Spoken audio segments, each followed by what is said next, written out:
দুনিয়ার জীবনটা হচ্ছে ভোগবিলাস, তাকাসুর, তাফাখুর, এগুলো। এখানে স্ত্রী, সন্তান, ব্যবসা বাণিজ্য, টাকা পয়সা, এগুলো নিয়ে আমরা মত্ত থাকবো। ঠিক যেমন ওই ধান ক্ষেতের মতো, যে কৃষক এটাকে চাষ করে, শ্যামল থেকে আস্তে আস্তে সে হলুদ বর্ণ ধারণ করে, এরপর তাকে কেটে ফেলা হয়, খড়কুটায় পরিণত হয়। এই হলো আমাদের জীবন।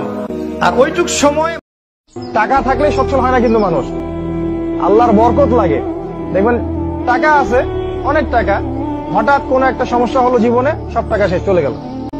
হয় না এরকম? আর বরকত অন্য জিনিস, ভ্যান চালায়, রিক্সা চালায়, মাঠে কাজ করে, তৃপ্তির সাথে জীবন যাপন করছে, মাশাআল্লাহ, কোনো অভাব নেই, কোনো টেনশন নাই, সুখে আছে। এটাই সুখ, আমরা বলি এটাই সুখ। আমাদের নবীজি এরকম লাইফ লিড করতেন। হয় না এরকম?